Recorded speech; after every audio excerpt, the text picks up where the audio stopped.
I'm going to be looking at a broader set of issues. I'm going to include also looking a little bit at nuclear challenges, because then in section 5, I'm going to be looking at this sort of feminist, colonialist,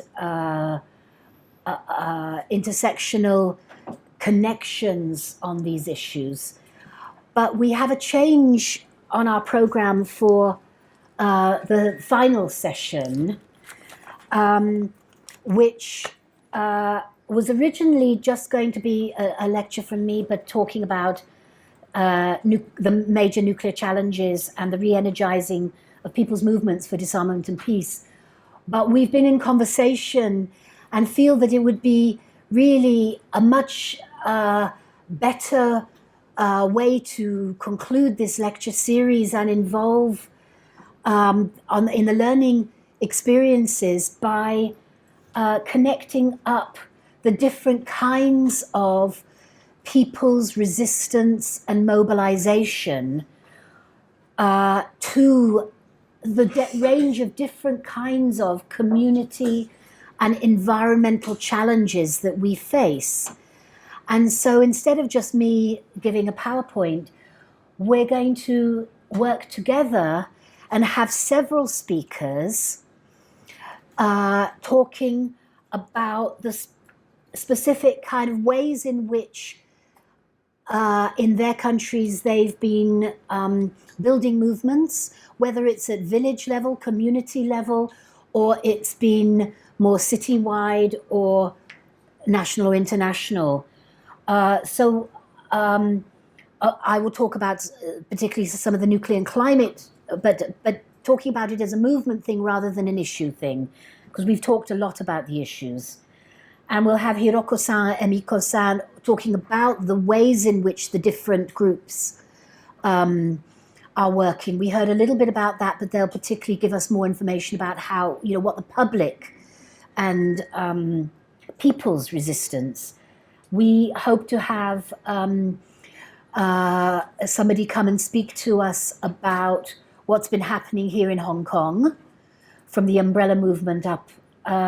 Also, we're hoping we could have someone speak to us from mainland China. I know some of you are involved in community level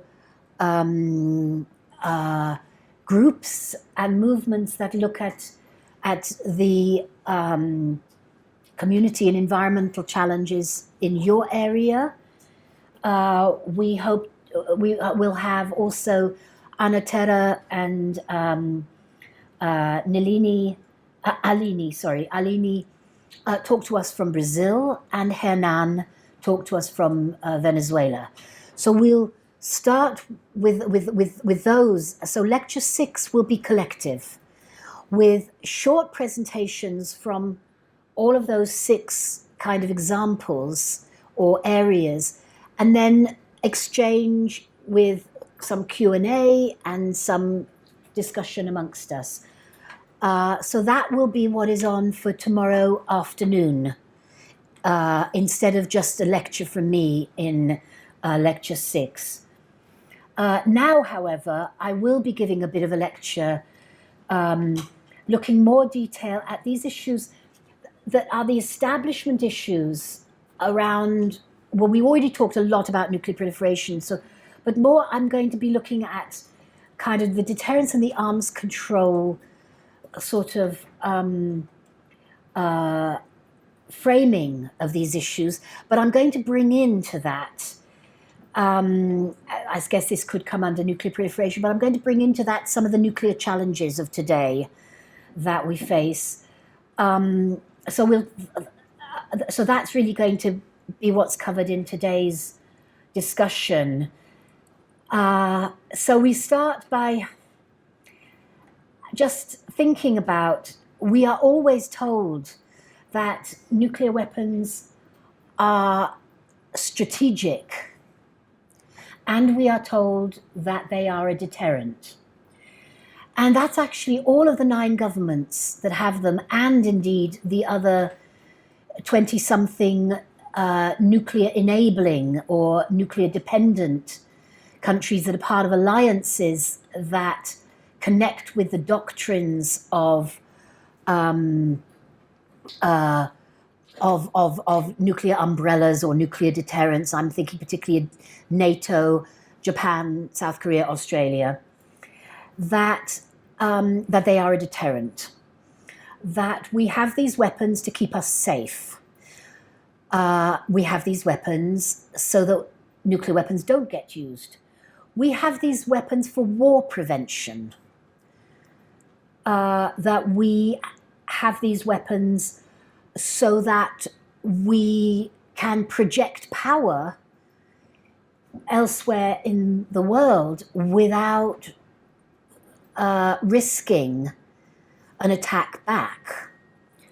And that these particular weapons, unlike, you know, the smaller arms or the light weapons or the tanks or, you know, most of the other kinds of weapons, that these weapons, these nuclear weapons, are strategic. And what do we really mean by that? Instruments of strategy? We sometimes hear our governments, British government does this all the time, it says, you know, these aren't really meant to be military weapons, these nuclear weapons. They're meant to be strategic. They're meant to be political weapons. That's what we are told. And so I want to talk a little bit about and raise some questions in your minds and in our minds about some of these terms that are used to sanitize and present and justify having nuclear weapons. Because they're particularly, these kinds of terms, strategic and deterrence, these are particularly persuasive with what I call the military, industrial, bureaucratic, academic establishments that work on a range of security and defense issues. I call them MIBA. Some of you may remember when President Eisenhower mentioned the military-industrial complex. In the 1950s, he actually shocked people in the States at that time by acknowledging that these, you know, the weapons were kind of, were driven actually by the US military-industrial complex wanting more profits. And that leaders actually had to be a little bit careful not to just give in every time, you know, representatives of the nuclear labs or representatives of the military and defense companies would go to the government and say, we've got a new invention, you know, we've got a new type of weapon, and we need this amount of money, and we will produce it for you. They have they're industries with a profit to be made. They're not necessarily actually, and in a lot of cases, in fact, they're definitely not actually interested in what is right for security, what is right even for national security. And they're certainly not interested in what is right for human security. So we have to think about that. So while I leave you with that, and we will come back to that issue, I'm going to say a little bit about what are the nuclear-related challenges and risks that we have today. So I've left history behind now. I gave 2 long things on Monday on history and set it up. But this is, well, a big aspect of nuclear threats that is unstable leaders. And we have rather a lot of them now. Now this, funnily enough, used to be something that the establishment used to say was a problem that we had to deal with, was unstable leaders somewhere else in the world. But we're seeing unstable leadership is not the monopoly of any particular type of government or type of people. It can happen to all of us. Trump, Kim Jong-un, Theresa May, we have all been suffering either incompetent or unstable, really very problematic leadership. And that's 3 countries that also control nuclear weapons. Nuclear accidents are nuclear threats. And accidents will happen. And not just nuclear accidents because someone makes a mistake. I don't know if any of you have seen or had a chance to look at or read, Eric Schlosser wrote a book fairly recently. I think I put it, I'm pretty sure I put it on the reading list because I'm now blanking its title. But he wrote a book that was based on looking at one key accident, serious accident in a nuclear weapons silo. I think it was a Minuteman silo. And then the repercussions of it. And he's a journalist, so he really, Command and Control, that's the title of it. Command and Control, because the accident happened in a command and control bunker. But he intersperses, this narrative of this particular event I think it's every second chapter in his book goes back to this narrative and tells you the next thing that happened. But in between, he has much more analysis about other kinds of accidents that have been happening, that have been covered up. And some of these accidents have also, or the near misses, the near nuclear misses, such as the Chatham House report that I mentioned yesterday, which was called Too Close for Comfort, and which identified at least 13 incidents since the Cuban Missile Crisis of 1972, when, for whatever reason, but particularly miscommunication, miscalculation, perhaps of the intention of a different leader. That was very much part of the cause of the Cuban Missile Crisis, of course, but there have been ones since then, Able Archer in 1983, for example. Misunderstandings or misreadings that could be either by humans or by computers, misidentification, that something is an attack when it's actually a weather balloon or a flock of birds that just is picked up. Some of you might remember when the Americans shot down a passenger plane that had just taken off from Tehran airport during a tension, a period of tension. This was a mixture of a technological and a human error, because there was the technology that identified it as a plane taking off, but I misidentified it as an F-14 or something similar to an F-14. And then the human, the young man who was trying to read this and was responsible for interpreting, went with the idea that it was a threatening military attack of an F-14 that could attack an American ship, I think it was, and gave the order that then ended up with a passenger plane being targeted. So, we get these kinds of mistakes, near nuclear uses or near conventional uses that can lead to a war that can then become nuclear. And then there are these new technologies that are coming up and their relationship to nuclear weapons. And I'm particularly going to mention 2, cyber and nano. Nano is the miniaturization, and nano is now being added to a lot of technologies.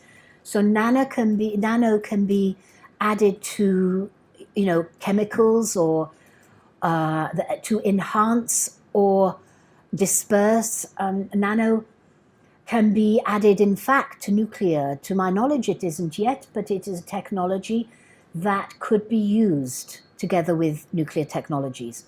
Then cyber, we all know about cyber now, and we all know about cyber hacking, and we know about ways in which that's been used by thieves, by criminals, that it's been used to blackmail people, it's been used to break banking, you know, to cause banking chaos. It's been used also to, in fact, cyber attacks were used, it's believed, by Israeli hackers to cause a particular virus to bring down sections of the Iranian nuclear industry, particularly with regard to uranium enrichment for a period of time. You can usually overcome those things. But there have been some reports recently from a number of organizations in different countries that have looked at how cyber could in fact be used to hack into and take over the command, the control, and even the targeting and the firing processes for existing nuclear weapons. Now take the UK nuclear arsenal. As I said yesterday, nuclear weapons are basically a 20th century technology. And a lot of it is based on an old version, a Windows XP operating system, and it's too much embedded. It's very complex, you know, in very complex ways it is embedded, so that it's actually quite difficult for them to upgrade this. And every time you upgrade these systems, new problems are acquired, and you know, and sometimes the new problems make things even worse than the you know, clunky older problems. So here again, these are possibilities that can be can actually be a means by which nuclear weapons, in fact, could. Oh no, I shouldn't say in fact at this point, because it's not yet in fact, but it is. It's only a matter of time, is what the cyber experts and researchers tell us, that the hackers could find. They've already hacked many times into the Pentagon and into the British Ministry of Defence and various other of those institutions. It's only a matter of time before somebody works out a way to launch nuclear weapons that bypasses the various supposed to be firewalls, but they're not very strong firewalls, the operational procedures that go between the political decision-making about the launch of nuclear weapons and the activation of the launch. This is a mixture always of political and operational. And the idea of hackers being able to bypass all of that is extremely frightening. Frankly, if I were in charge of any country's nuclear weapons, this would encourage me to speed up nuclear disarmament.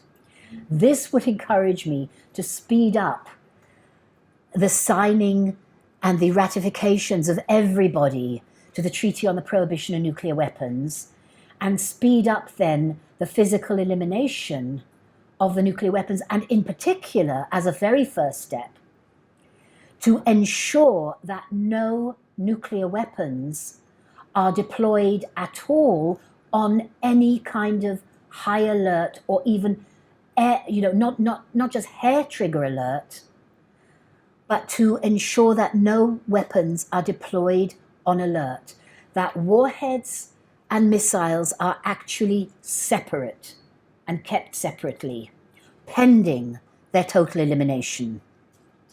And it is for this reason that one of the provisions in the Treaty on the Prohibition of Nuclear Weapons, the TPNW, that I very briefly introduced yesterday, and I will talk about a bit more today, is it has this requirement under Articles 2 to 5 in which it sets the way in which nuclear armed countries can join the treaty.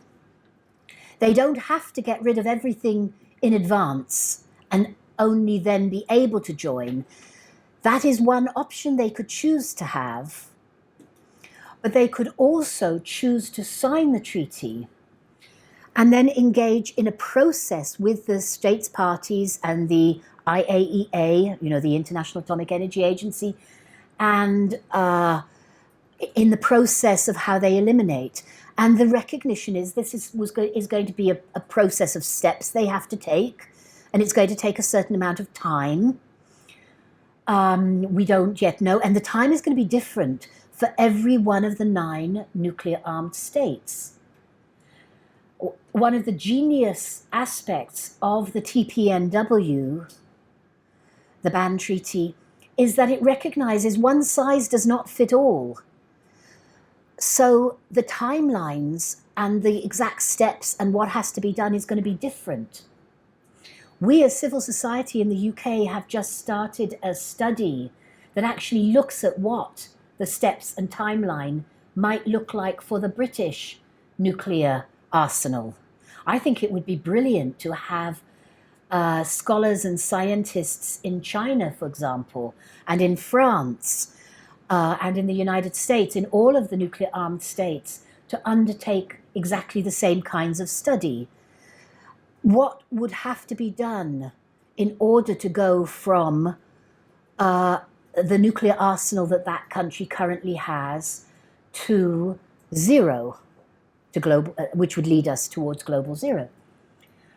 But in the treaty, it also explicitly says that the first step that must be taken by any state that currently deploys nuclear weapons, or any state that has nuclear weapons on their soil, that hosts nuclear weapons, as Germany and Netherlands and Italy and Turkey, etc. do, that the first step they need to take is to take those weapons off deployment. So for Britain, it would mean that the nuclear-armed submarines are brought. There is supposed to be one nuclear-armed submarine at all times at sea, supposedly hidden, on a thing called continuous at-sea deterrence. And the first thing that would have to happen, and I think France's policies and doctrines are very similar to this with the Triomphant system. So the first thing that would have to happen is to bring any nuclear submarines that are at sea, bring them back into harbour, take the missiles off, separate the warheads from the missiles. These are separable. Get the warheads into the highest level of storage. And all the nuclear-armed states do have warhead storage depots that are often very reinforced, often built into mountainsides or concrete or something, so that they are supposed to be as secure and safe as they possibly can be. With Britain, getting rid of the missiles is easy. We give them back to the US because we actually just lease, we rent, if you like, US Trident missiles, and we put a British warhead onto them that's almost identical, because we've received all the technology pretty much from the Americans to that. But it's got a few little tweaks that make it a UK warhead. But we can just send that stuff back and stop paying for it, because we pay a lot of money for that. France, of course, makes its own missiles and therefore would need to take the steps there. But that very first step is crucial. The very first step is you take your weapons off deployment, and you make sure that the delivery vehicles and the warheads are kept in separate places. That keeps you much safer, because what that actually means is that nobody could hack and launch your nuclear weapons. And wouldn't that make you feel safer?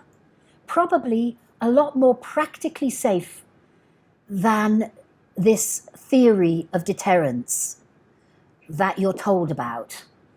So what are some of the rivalries and conflicts that may become nuclear flashpoints today? Because they're different from those past things, but that some of them are similar. Here we see these conflicts between the US and Russia. Really, I should have made a triangle out of this rather than that, because it's the US and Russia, the US and China, China and Russia, China and the US, Russia and Russia and China. It's really a triangle there, and so I must redo this PowerPoint. Then we have this connection, which also in some ways I think is probably ought to be a triangle. I haven't yet worked out how to make the triangles properly. So missile defenses, which is supposed to, the whole justification for missile defenses is to be a defense against a missile attack, both primarily a nuclear missile attack.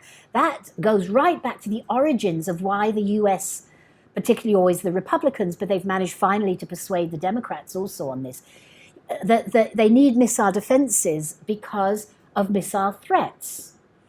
Now, many of us argued, well, if the missile threat is the problem you're trying to solve, then how about doing missile disarmament, or at least missile controls? And there's a thing called the Missile Technology Control Regime, which should be used for that, that we would say, choose a disarmament solution for that. But no, the military, the people who make the missiles, in fact, like Lockheed Martin, for example, they were terribly keen on missile defense because they would get to make new types of weapons, or at least build bigger markets for the weapons that they're building.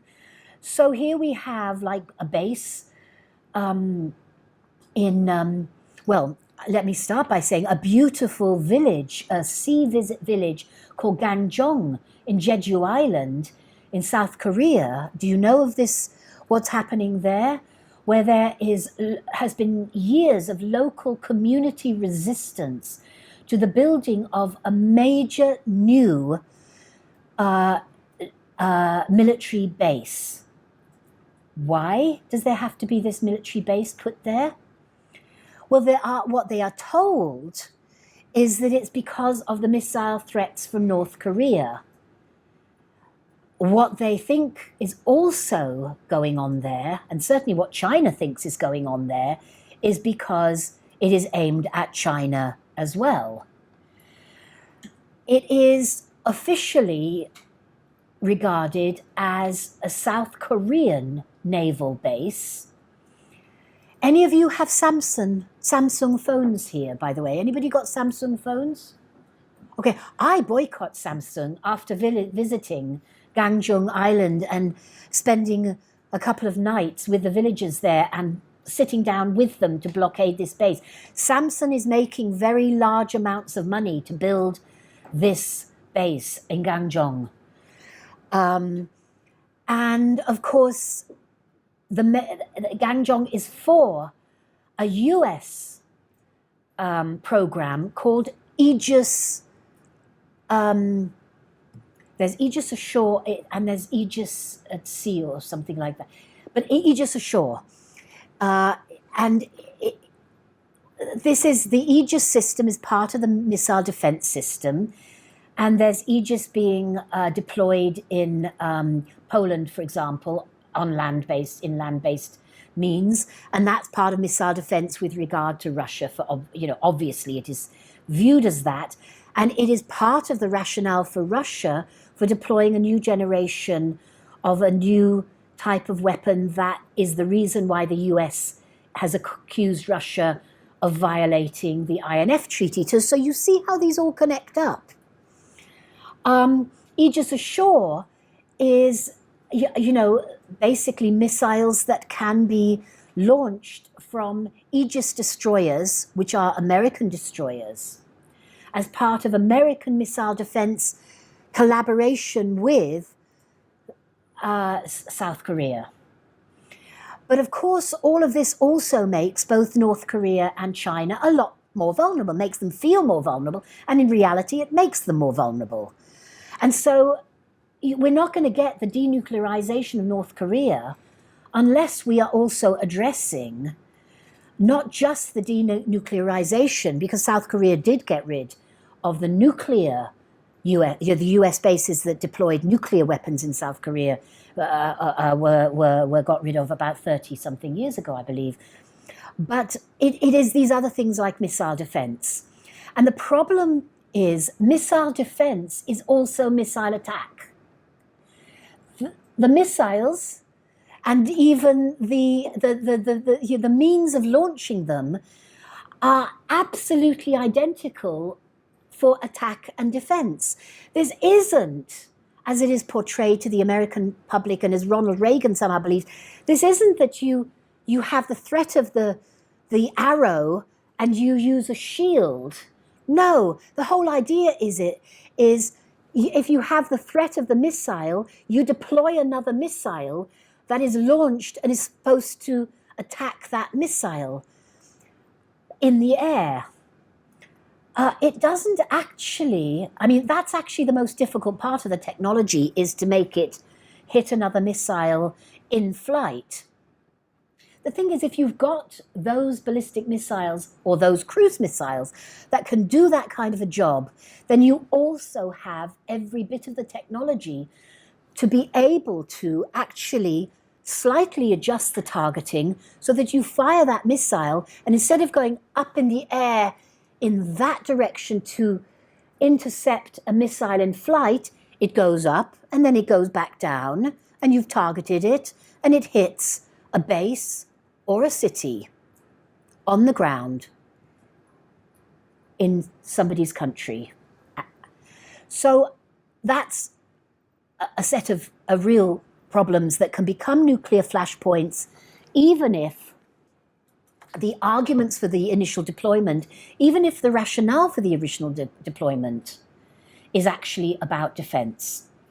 Then we also, increasingly, we hear about India and Pakistan. We know they are in an arms race. They've been in an arms race pretty much ever since 1948, when one country, again, I'm ashamed to say, British colonialism, created the conditions and then dumped South Asia, left in obscene haste in 1948, leaving countries that had actually been more diverse. You know, it was kind of one landmass, but it had many diverse regions that by and large lived both in harmony and in rivalry. They had their religious and political differences and all of this. But there was a real possibility, had it been managed in a way that took human security and took the security of the people on the ground seriously.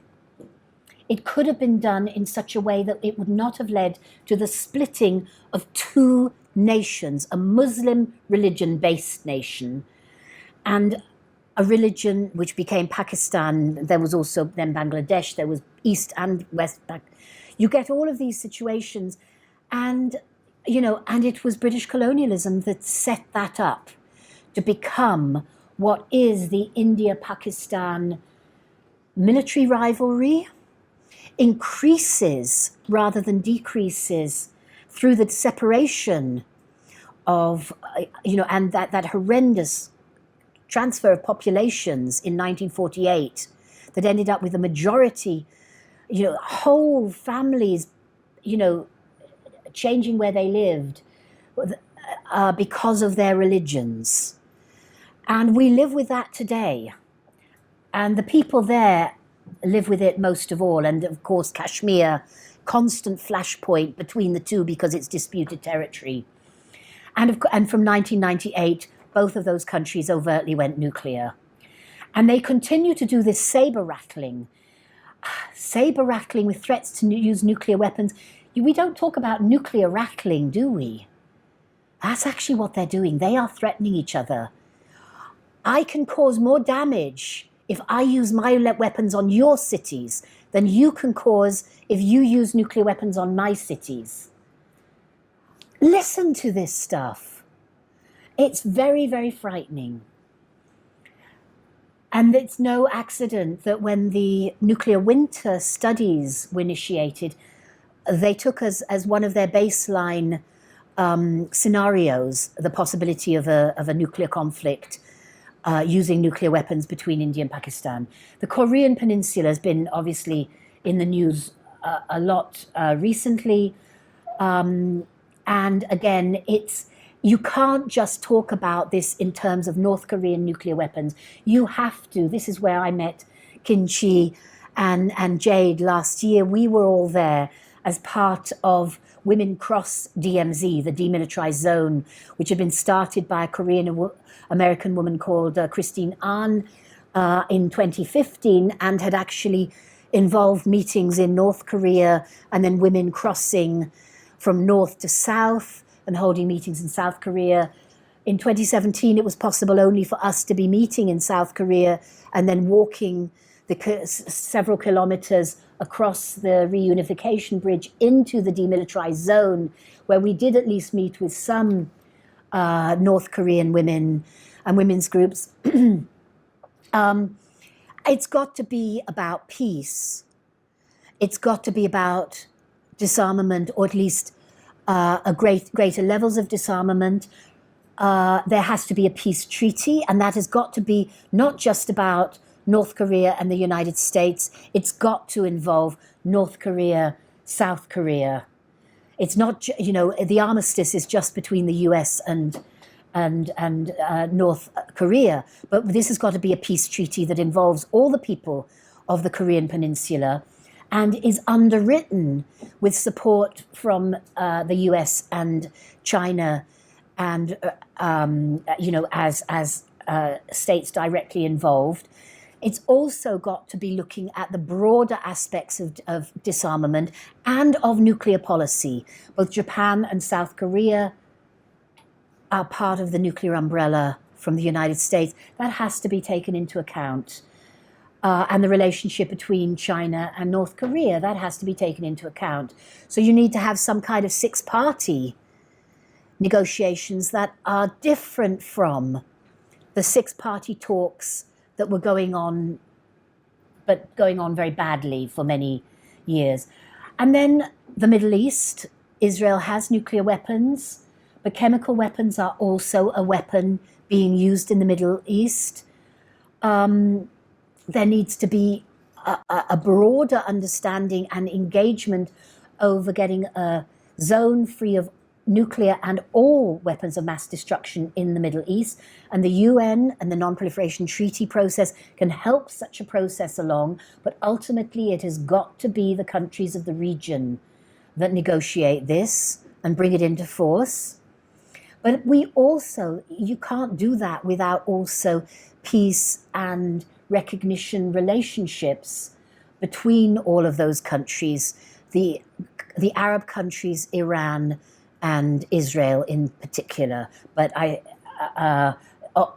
Turkey has to be involved in this because Turkey actually is a host country for US nuclear weapons under NATO.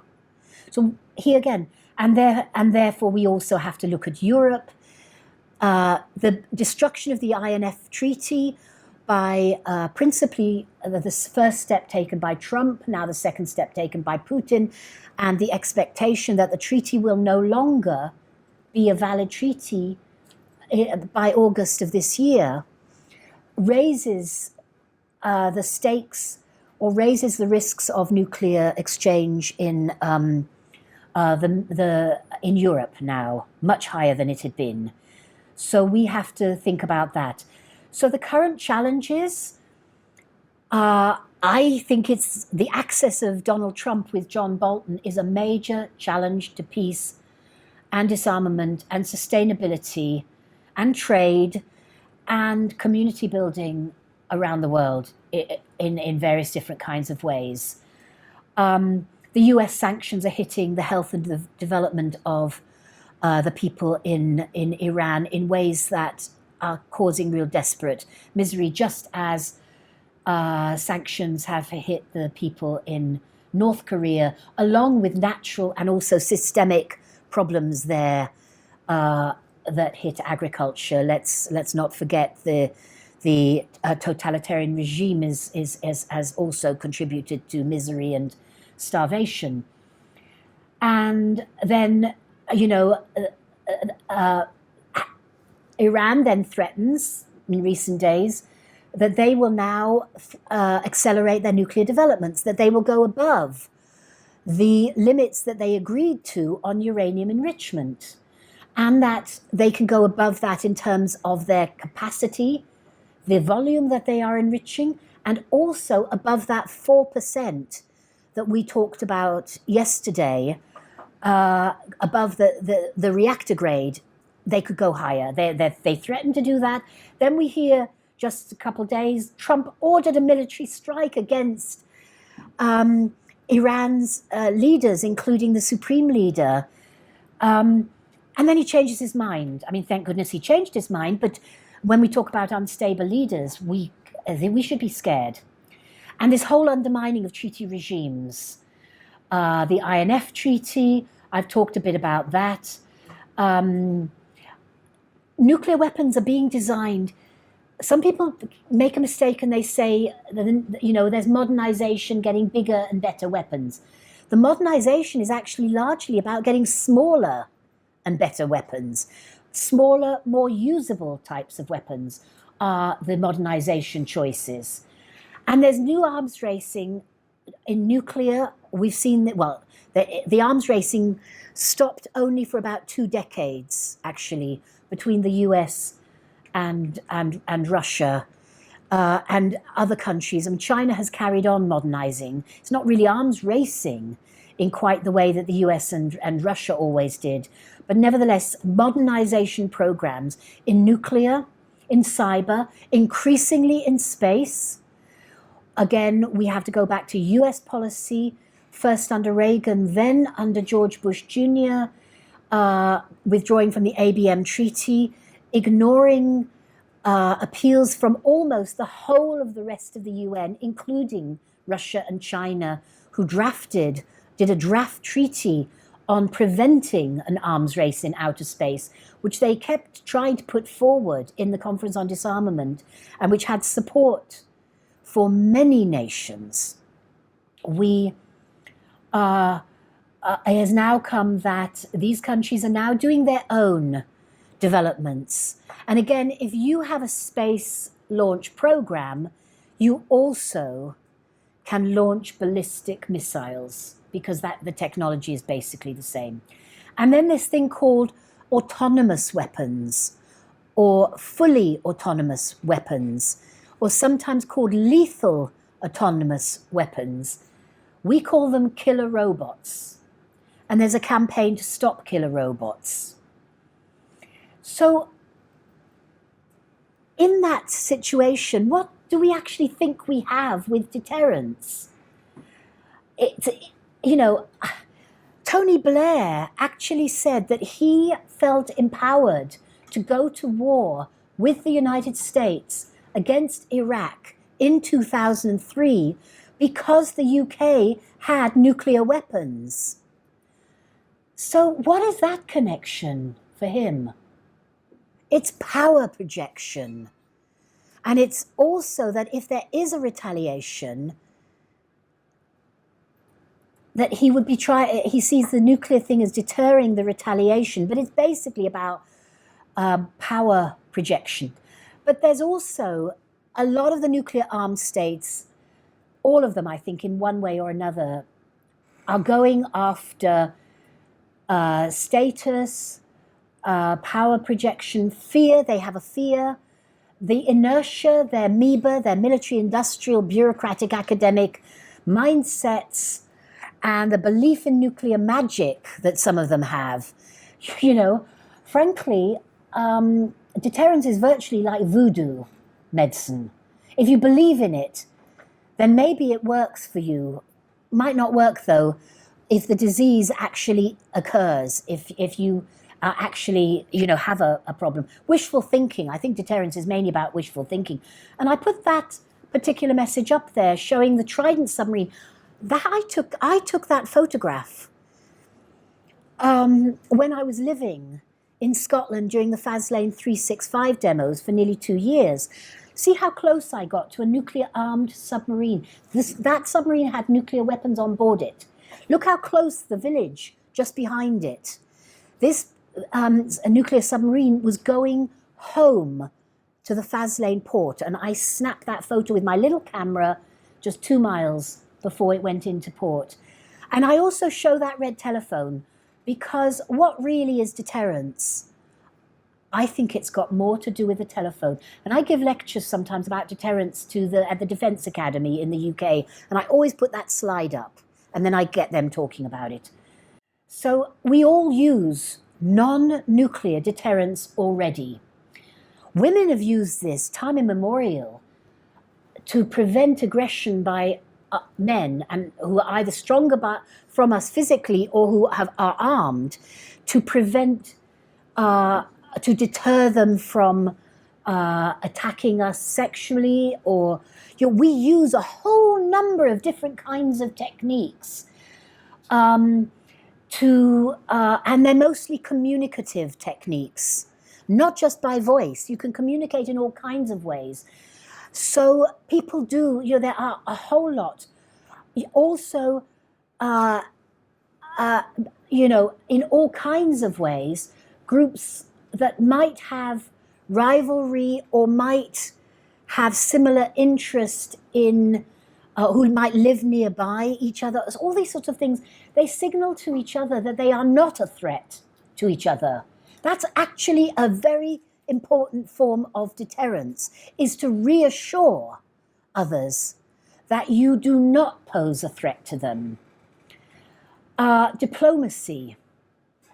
Economics, being mutually dependent economically, is a great form of deterrence, because people, countries don't attack where there is a mutual, where their own industries are going to be hit, where their profits are going to be hit, where people of their own nationality working in those companies.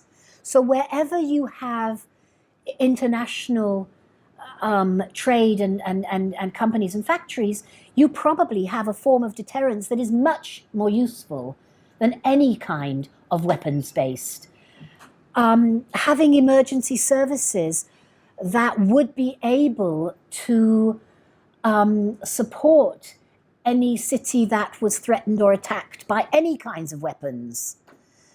So investing in your health services, investing in your emergency services, investing in your education, these are actually all forms of deterrence. We just don't think of them as deterrence, but they are. And you can, I can tell you that that the countries around do take those issues into account when they make their calculations about whether they can threaten or attack you. How vulnerable are you? Who are your allies? Who would come to your aid? If somebody attacks you, who else will come to, with their emergency services? Who will, if you attack your neighbors, who is going to put economic pressure on you through a form of sanctions? And only the very last of those in my list are your defense services. In this slide that I show to the Defence Academy. We have to see that there is really a big distinction between disarmament and arms control and non-proliferation. People are fond of thinking of nuclear disarmament as the objective, a world free of nuclear weapons, and then they see it as something that's a long way away. But disarmament is also a process. So disarmament treaties don't just work at the very end of it when there's global zero, whether you're talking about landmines or you're talking about nuclear weapons or any other kind. Any kind of disarmament treaty is actually about setting up the process that brings you to zero in that particular type of weapon. And the problem was that the process that was supposed to lead to disarmament, that was called disarmament in Article 6 of the NPT that we talked about yesterday, this process got turned into being about arms control and non-proliferation and something called nuclear security under Obama. And it wasn't about disarmament at all. It was about something completely different because it got taken over and controlled by one or more of the nuclear armed states. And that was the critical difference for us with building the humanitarian process. So arms control that you hear about in Washington or Moscow or a number of these countries, it's actually not about getting rid of the weapons at all. It's about managing the weapons and managing the relations, the nuclear relations. So actually, it perpetuates the weapons. It does not ever lead to their elimination because it retains the mindset that everything is still in place. The military, industrial, bureaucratic, academic establishments of all of these military countries, and not just in the nuclear. We look at Germany, we look at South Korea, we look at Japan, we look at, all of these countries, they have military, industrial, bureaucratic, academic networks and establishments, MIBA, that utterly dominate what can be said and thought about a lot of these security issues. And actually, it's in China too. I was even part of those networks. I've kind of been on the edge of them, but I always try to use the meetings that I go to kind of challenge them and push them further. But I actually coined this phrase, MIBA, because I wanted to show how the bureaucratic and academic were part of the military-industrial establishment. They're really completely interlinked, and they are interlinked in countries like China just as much now. And in the thought processes, China's deterrence doctrine is different in certain respects, maybe. But the military industrial, the MIBA, the Chinese MIBA, just as much as the Japanese MIBA and the British MIBA, these are all embedded in, the realist, neo-realist paradigm of states being in perpetual rivalry and in perpetual insecurity vis-a-vis each other, and where military government, that if your military is strong, then your industry is strong, then your government is strong. And then the last part of it is that they say, and then your people are safe. And none of that is really true. And non-proliferation was this other manufactured category. It was only manufactured for nuclear weapons. You don't have non-proliferation in any other weapon system. It came into being for the Non-Proliferation Treaty idea, which was with nuclear weapons held by certain Cold War powers. There was the belief that you simply couldn't stop that happening. You could only try to get a lid on it. And so the NPT tried to freeze it at 5 and tried to sign everybody else as have-nots, as the non-nuclear weapon states. But they didn't freeze it at 5. It went to 10, and then through South Africa getting rid, it went to 9. But the have-nots then were almost pushed to the edge until we came up with the humanitarian initiatives and the whole process and strategy for the nuclear ban treaty. Non-nuclear countries were basically treated like second-class citizens. They were treated, like women have long been treated. I wrote a piece for Open Democracy some years ago that made this connection, and I'll talk a bit more about it yesterday, as really not having, because you weren't part of that military, or you didn't have the weapon, or you weren't quite as strong, or that these issues like arms control and disarmament, these weren't your issues. Well, that's largely true on the issue of arms control. Arms control really can only be done by the countries that have the weapons. But disarmament is also about law, international law, and it's about norms. What is and is not acceptable for countries as well as people to do. And that's what was so powerful. And that's a positive opportunity that we have amidst all this nuclear doom and gloom, is this 2017 Treaty on the Prohibition of Nuclear Weapons. It strengthens the norms, the laws and actions. So it's designed to actually reinforce, not to undercut, not to undermine all of these other treaties. But we've been accused. But let's go back to Atoms for Peace and all these things. It's PR. It's what they do when they want to keep their power and status for themselves.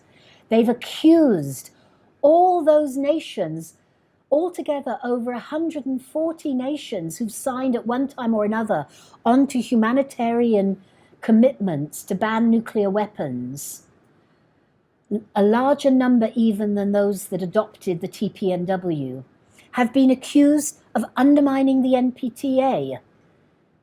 Undermining the NPT, undermining the CTBT, undermining the IAA. It's simply not true. And yet our governments then parrot that back and say, oh, we can't. I think this was, somebody asked yesterday why Singapore abstained on the treaty, and I think their argument was we didn't want to undermine the NPT.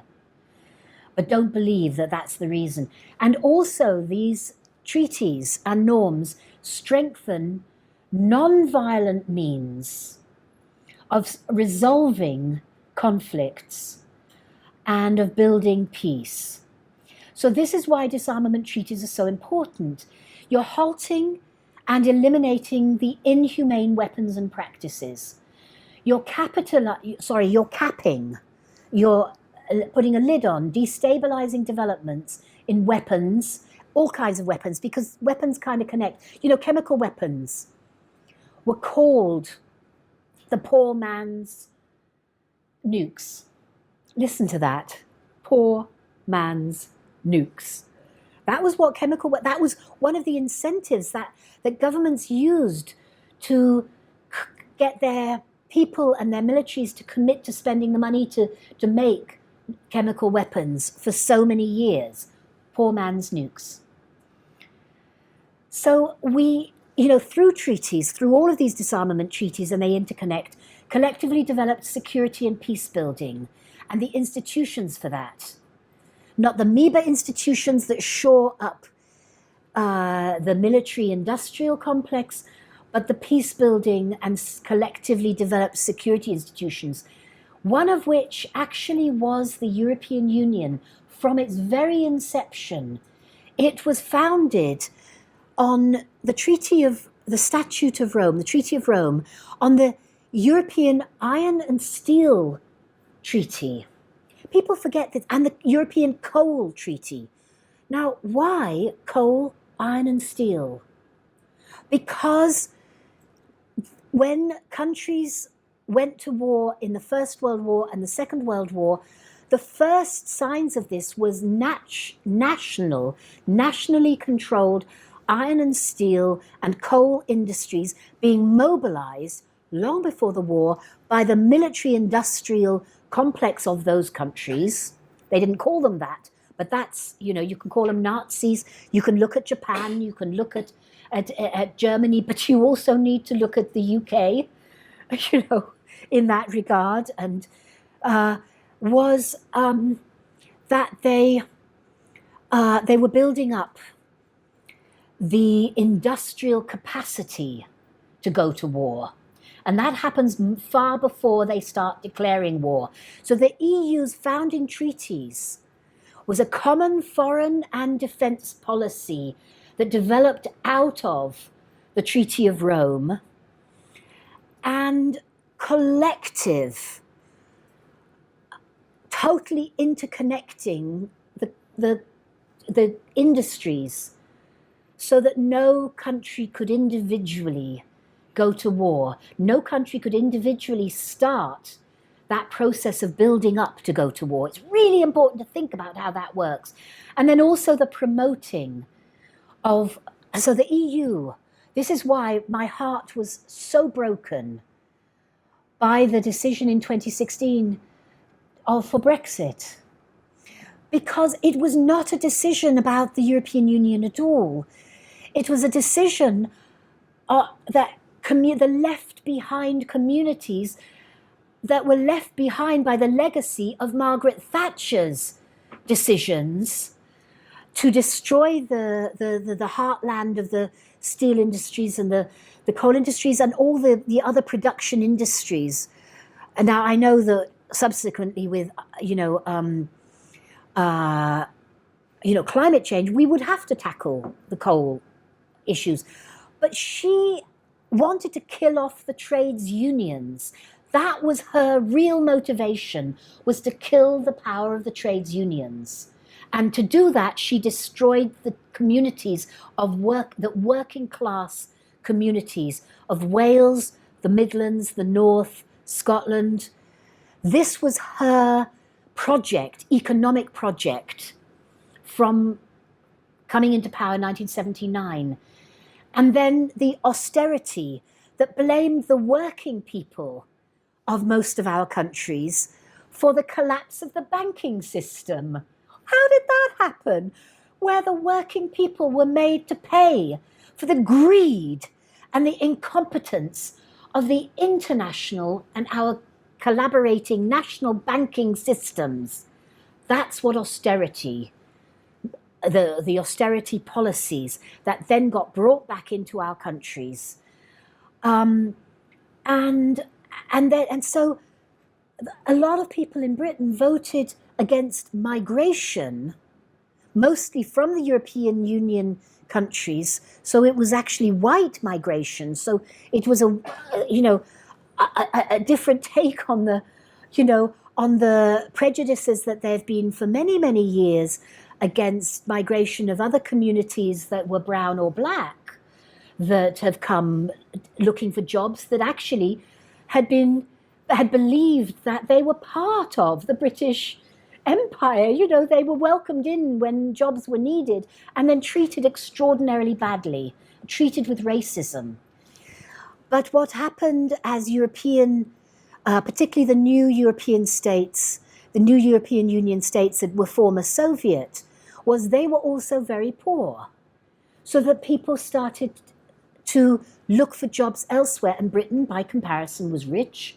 And as happens time immemorial, communities of, when migrants come to a country, they are so desperate, they are willing to take much lower pay, and that then depresses and lowers the salaries and the bargaining that the trade unions could do. Instead of making common, joint, collective cause with migrants, which the trade unions need to do and needed to have done, it becomes a fight.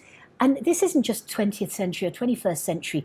This happened at the earliest age of the Industrial Revolution in Britain. We saw this happening to the Irish, who came to do the cheap labor, but also to break the early trade unions developing in the United Kingdom. This is not new, but let's connect and understand it. This is all about power. And so migrants and the EU and migrants were being blamed for actually what were profoundly neoliberal Tory party policies. And we are then being dragged out of, and we have to then now lose. We have to lose this, this deterrence community of the European community that did far more to deter, to keep peace in the last 70 years, in Europe at least, did far more than NATO, did far more than anything else that we had available to us. It was a deterrence collectivity, but it was so much more than that.